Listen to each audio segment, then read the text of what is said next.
Welcome to the Hidden Palace with Skyblaze.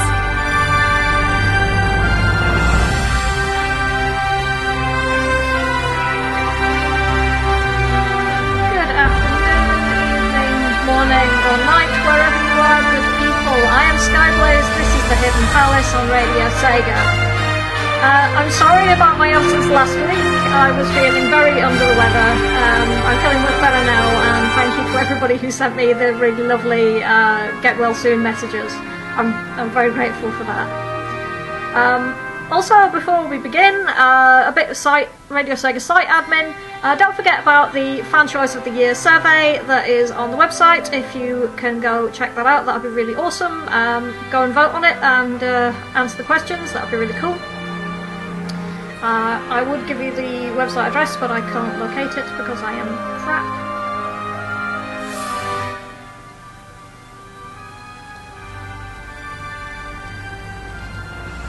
And I was turning the wrong thing down because I am useless. It's going to be one of those days. I'm off for 1 week and everything goes straight out the window. Can people hear me okay this time? Okay, yes, Fan Choice of the Year survey. Go and vote on that if you haven't done so already. Right, so this week, Easter eggs, even though it's almost Christmas. Because I thought the discussion on little hidden presents left by game developers in their games is pretty apt for this time of year. Maybe that's just me. Right, to start with, there's a kind of obscure scrolling shooter named Troubleshooter in the US, known as Battlemania in its native Japan. And unusually for a space shooter, this game features as its controllable characters a pair of anime-style women, instead of a ship or a robot or whatever it usually is.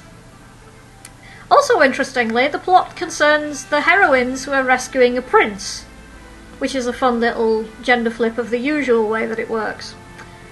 However, the game also has a unique little feature in the Japanese version, where if you press right, C and start when the Sega screen comes up, you'll be treated to the sight of heroine character of Mania stomping up and down on a Super Famicom. Wow! Now, the story goes that many of the developers at Victor Kai, who created the game, were not terribly happy when resources for Battlemania were shifted away from that game and towards games that were coming out for the Super Famicom. Turns out that they were massive Sega fans and didn't like the idea of having to work on the Super Famicom, and so they took their revenge in creative fashion. Later on, Sega sent a message to all of their third-party developers saying, "Please do not use the registered trademarks of other companies in our work. Thank you very much." But still, it's a pretty fun little Easter egg that ended up in that particular game. And I have actually managed to locate some music for it, which is pretty awesome. So, coming up, we've got the opening theme and the title theme. Because they're both pretty short, so I figured I'd put them together. And stage 2 from Battlemania. So, I hope you enjoy listening to those.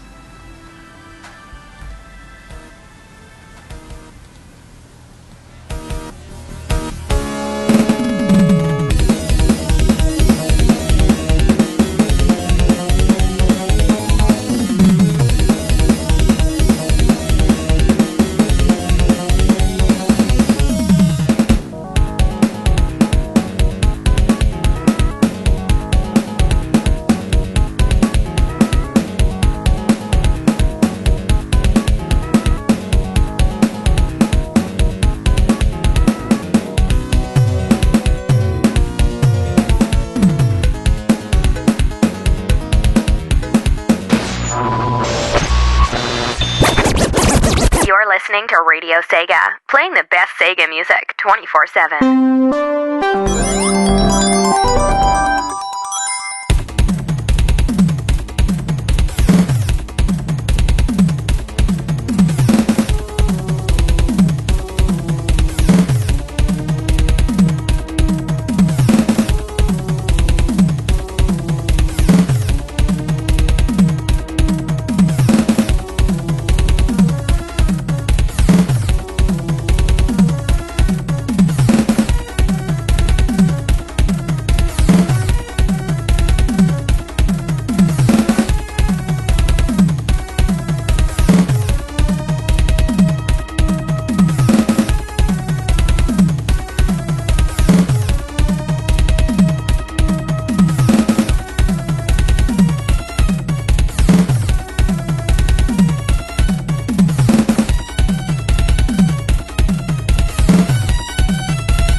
And we are back, and that was Stage 2 and the intro and title theme from,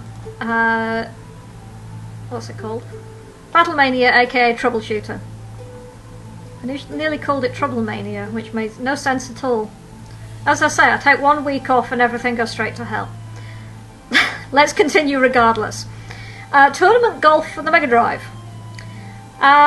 This one's pretty interesting. I am not a fan of sports games as a general rule, and I have never played this game, I'll be honest. However, it's got a couple of pretty interesting Easter eggs. If you press the pause button, if you're playing on tournament mode, the cursor becomes Opa Opa from Fantasy Zone, which is interesting. Also on tournament mode, if you're playing after hole 9, Opa Opa will appear on the screen and announce in big on-screen letters that it is time for a coffee break, and then leads into a small animation of Alex Kidd playing a hole of golf. Fair enough. There's also a blonde female character who's standing next to him. I'm not sure who that is. I've been told it's another character from the Master System, but I'm not really sure who that is. So if anybody can tell me, answers and postcard. Also in Tournament Golf, if you hit the ball 100 times without actually sinking it in the hole, you'll get a Game Over screen. However, if you then input the infamous Konami code, up, down, left, right, BA, start, for those who don't know, you'll actually unlock a game of Fantasy Zone. Yes, a complete game of Fantasy Zone, which happens to be coded into the Tournament Golf cartridge for some reason. Personally, I think I'd rather be playing Fantasy Zone than golf, but each to their own. Whatever floats your boat.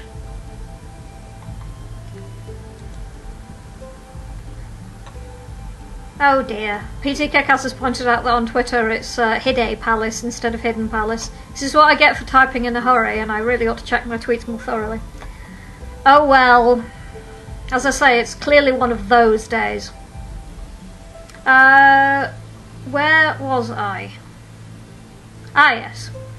Wolfchild on the Master System, which is an action platformer. Again, it's a relatively obscure one. I have a couple here about entering words in games. On Wolfchild, if you enter the name Mario on the password screen, you get an amusing message which says, "Never heard of him." However, putting this in does unlock the 5th and final mission, so it acts as a kind of pseudo level select, if you like. Also, on the game Pit Fighter, if you go onto the enter your name screen after you've won a fight, you'll get another amusing message. This time, if you enter "I love Nintendo," the message will come up saying, "Are you mad?" Fair enough question, I suppose. But yeah, that's the thing that happens. So let's have some more music. Since I've been talking about Opa Opa, let's have Opa Opa from Fantasy Zone. Enjoy.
You're locked into Radio Sega. 10 years, the Sega is.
And we are back, and that was stage 1 of Wolfchild by Martin Iverson. And prior to that we had Opa Opa from Fantasy Zone. So I hope you enjoyed those. TCB was saying that they would rather play Fantasy Zone over golf as well. So I'm glad I'm not alone in that one.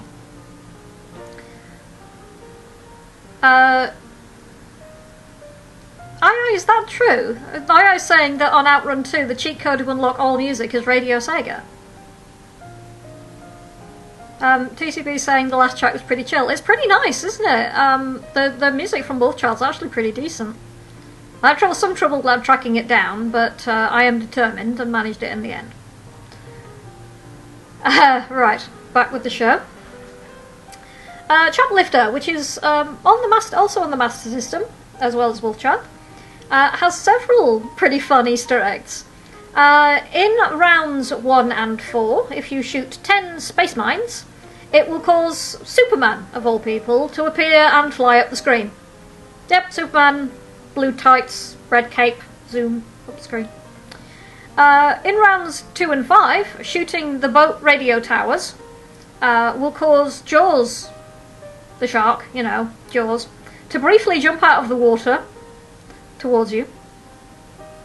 Giant shark jumping out of the water. I don't know. In round 4, if you rescue 16 hostages with none of them being killed, an alien with a very strong resemblance to E.T. will appear. That was a bit risky, isn't it, putting E.T. in a game? Because we know what happened the first time they tried to do that. Most of the industry crashed. I know it's an exaggeration, but it was responsible. But still, I find that vaguely amusing. So yeah, apparently somebody had been watching a lot of films when they made Choplifter. Ho-hum. On to a different set of games. Toe Jam and Earl, a relatively obscure Mega Drive platformer.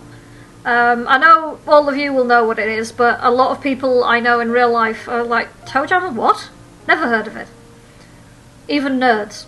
It's quite disturbing.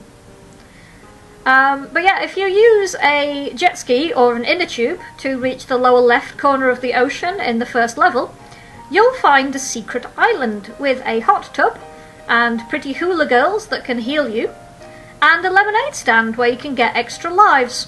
Brilliant. That's a really useful Easter egg, actually.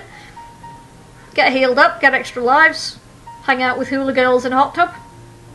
Alright then, I can live with that one. So yeah, let's have some more music, shall we? Let's have something from Choplifter. Let's have Sector 4 from Choplifter. I'm not sure if this is the Master System version, but it's the only version I could find. So, here we go.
And we are back, and that was Toe Jam and Earl, Big Earl Bump, and prior to that it was Sector 4 from, what was it from?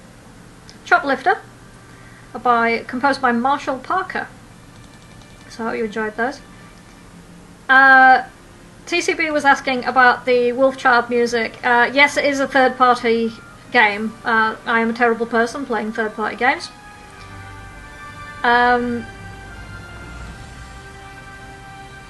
Yeah, it was ported to all of the Sega consoles. So the version I was using, I'm pretty sure is the Master System version, but I'm not 100% sure. Louis Jones is Louis? I don't know. Is it Louis or Louis? I don't know. I'm sorry. Is loving some of the Easter eggs. The one where Sega give Nintendo messages are pretty funny and so representative of the time. It really was. Their entire marketing strategy was taking pot shots at the opposition, especially in America. It was a bit less so in the UK because I think we have stricter advertising standards about that sort of thing. At least we did at the time. But moving on.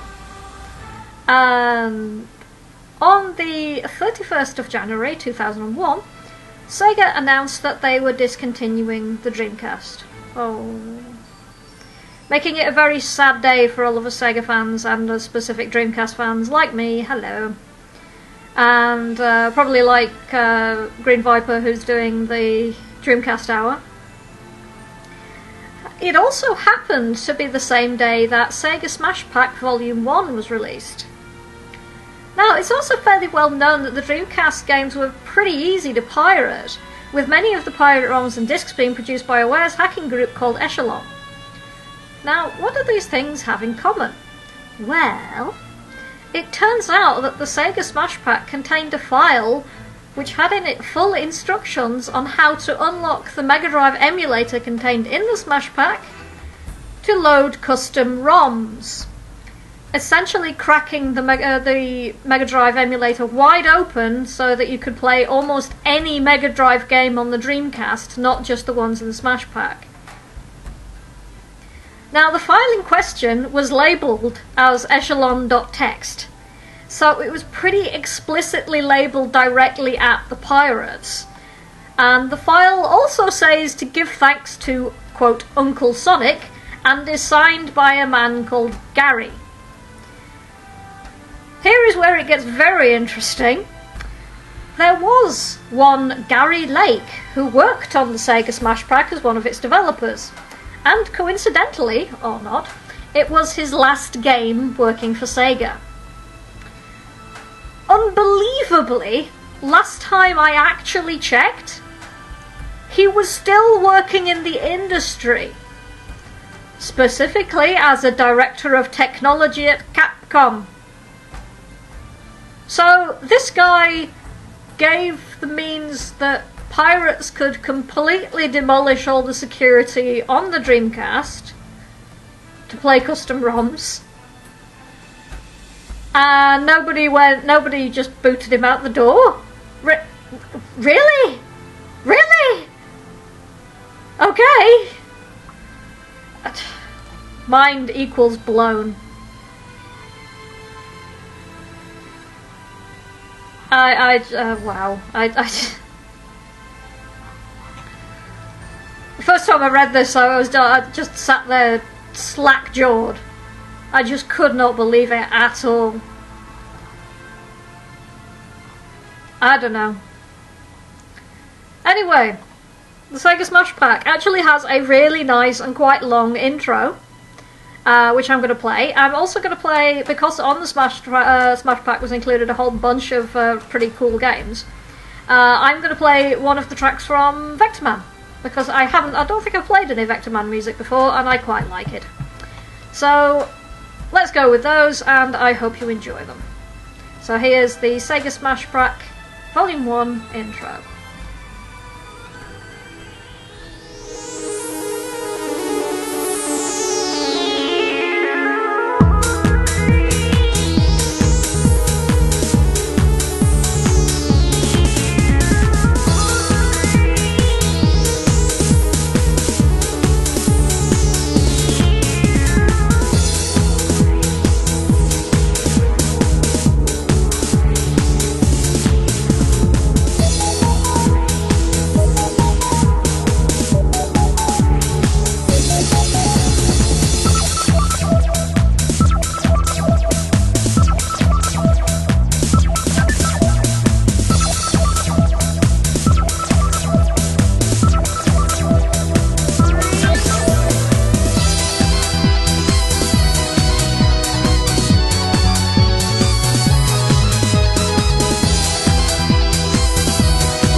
Sega, playing the best Sega music 24/7.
And we are back.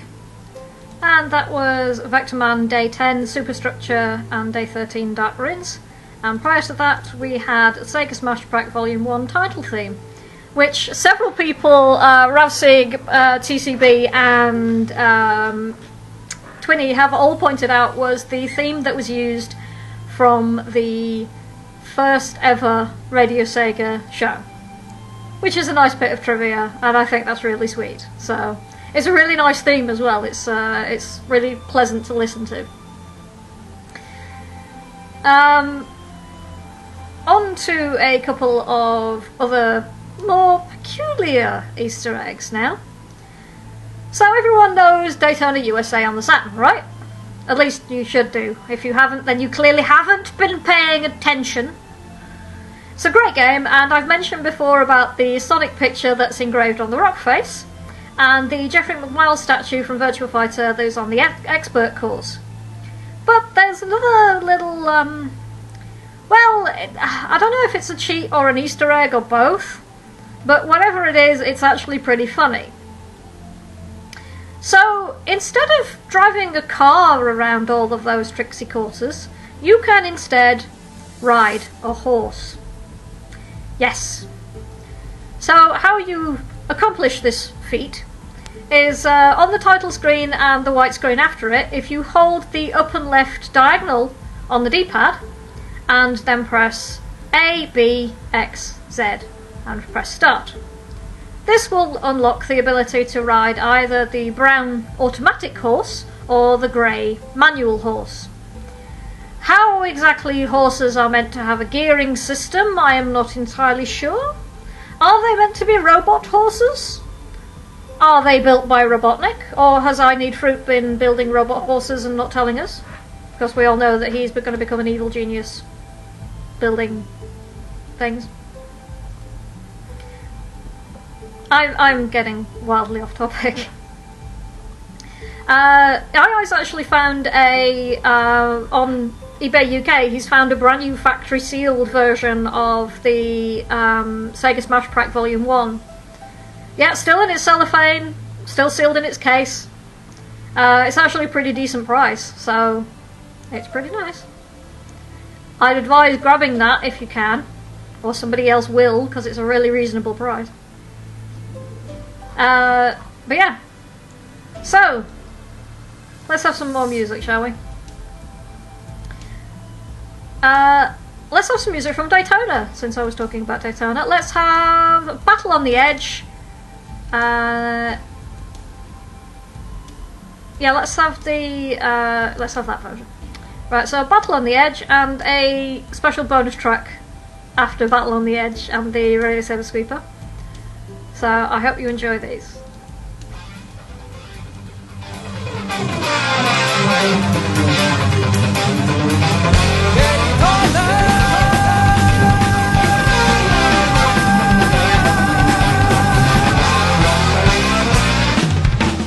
Bubbles in the dance, don't let them get in your way. Fire the monsters, show your power, now to steal you one thing. Fumes are burning hot, blood of the car. Storming R&B.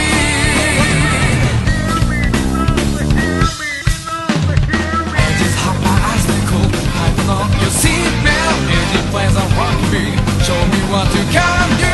Engine hop by icicle, kick the gas to the floor. Engine plays a rock beat. Show me what you can do. Victory is yours.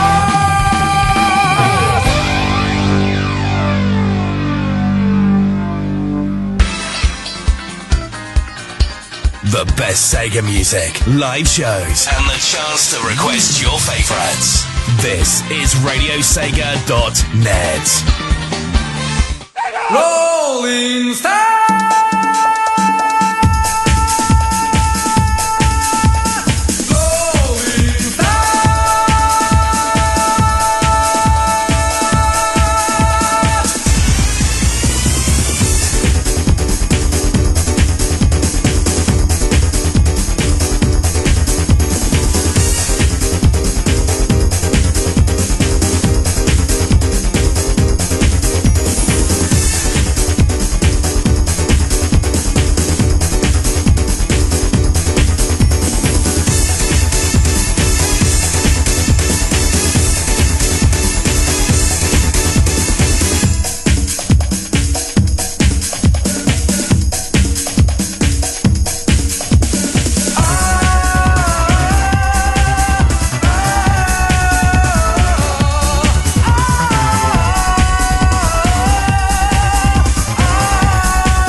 we are back. And that was Daytona USA King of Speed from the Saturn, and Battle on the Edge, Takanobu Mitsuyoshi version from Daytona USA 2.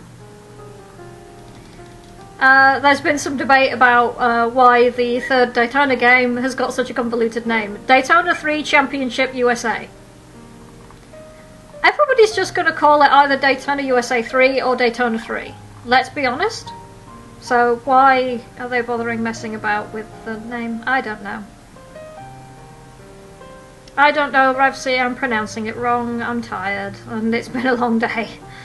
So I'm entirely binning pronunciation today.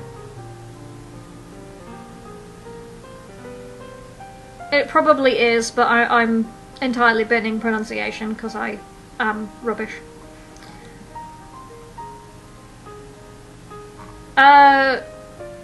Anyway. I know quite a few people have been waiting patiently for this one. So, here we go. Shenmue 2, or Shenmue 2. The Secret Duck Race. No, it's okay, you heard me properly, for those who are not in the know. Not only is this one really very random, it's also really convoluted to actually access. So, there are guides online for the specifics of this. I will give you a very brief rundown. First, you have to start the Fangmei birthday event to meet Eileen.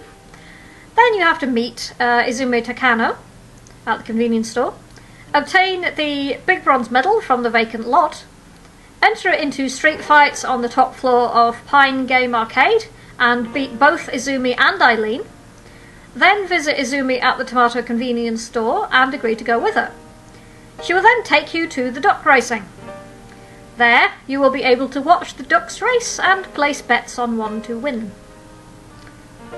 Because that's clearly a thing that is normal. Watching ducks race. In addition, you can obtain your very own racing duck.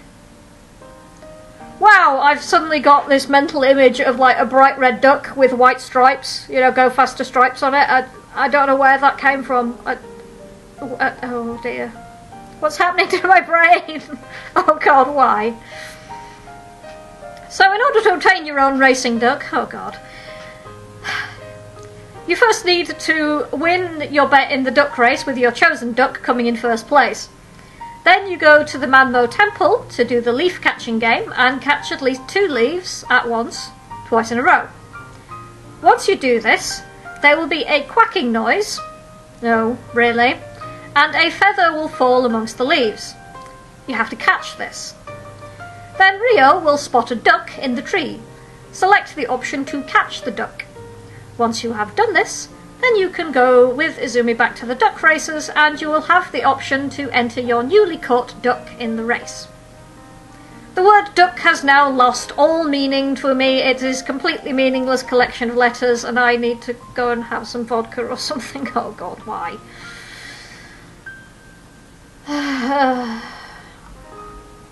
Ducks, man.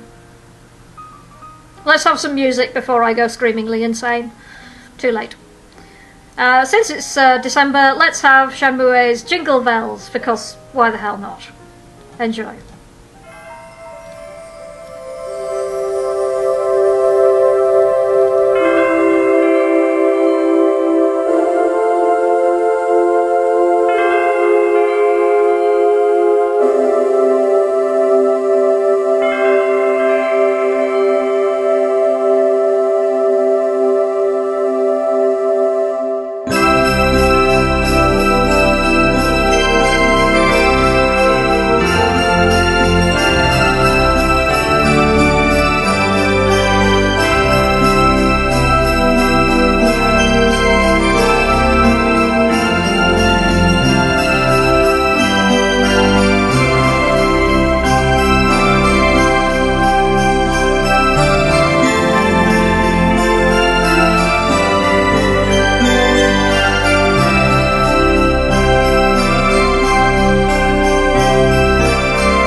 The best Sega music, live shows, and the chance to request your favorites. This is RadioSega.net. I see.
And we are back, and that was Dreaming While I Wake by Archimedes from OC Remix, and prior to that we had the Shenmue version of Jingle Bells, because it's December and because I can.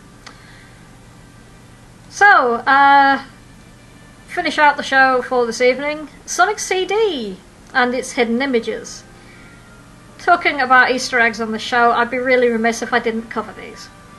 Now, there are several images that you can get to display by accessing the sound test in the Sonic CD.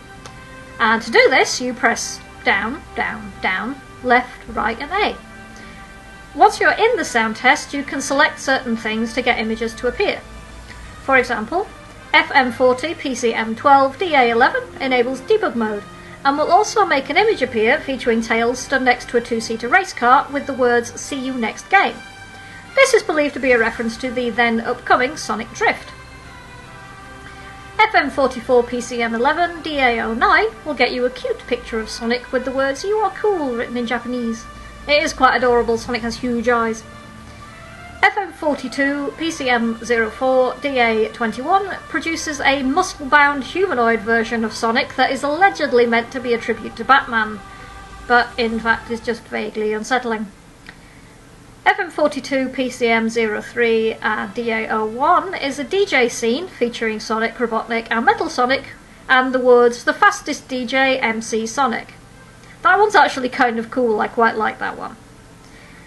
FM46 PCM12 DA25 is the infamous screen, featuring a screen full of repeating Sonics with horrendous distorted faces and the words "Fun is infinite" in Japanese. Also adding to the fun is the fact that the Nightmare Fuel boss music from the US version is playing over it, making it even worse. Thanks so much for that, Sega. There's actually an additional little image that appears in the 2011 Sonic CD remake. You can access an image of the deleted Desert Dazzle Zone by inputting PCM32 and DA08. Apparently Christian Whitehead, the main developer of the remake, wanted to put this zone back in the game, but the higher-ups at Sega preferred that it remain a bit more faithful to the original release. Finally, in Sonic CD, if you leave the controller alone for long enough, Sonic will do his usual foot tapping and glaring at the screen routine, but if you leave him alone with no input for 3 minutes, a sound clip of Sonic saying, "I'm out of here," will play, and Sonic will actually jump off the screen and give you a non-standard game over, regardless of how many lives you have. This is actually one of the Easter eggs I found out many years ago, and I thought it was really funny.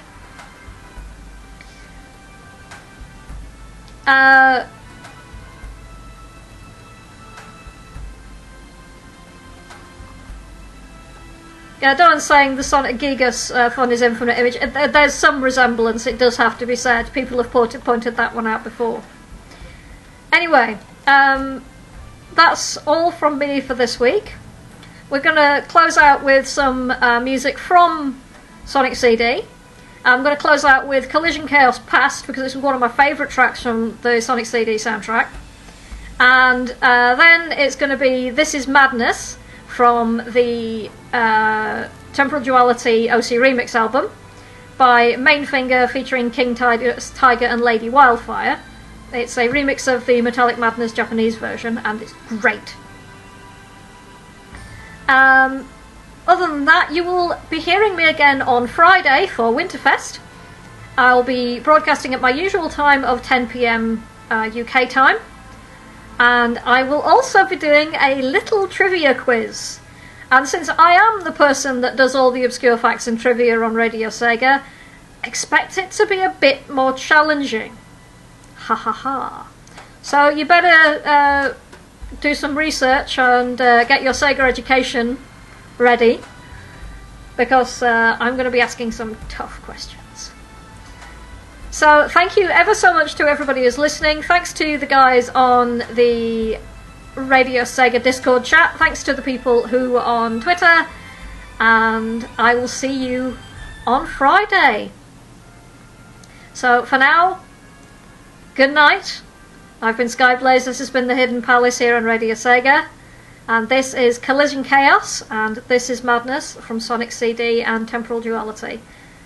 Thanks a lot, and good night.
listening to Radio Sega, playing the best Sega music 24/7.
Enjoyed the show? Check out the full Radio Sega live schedule at radiose.ga/shows. Radio Sega, playing the best Sega music 24/7.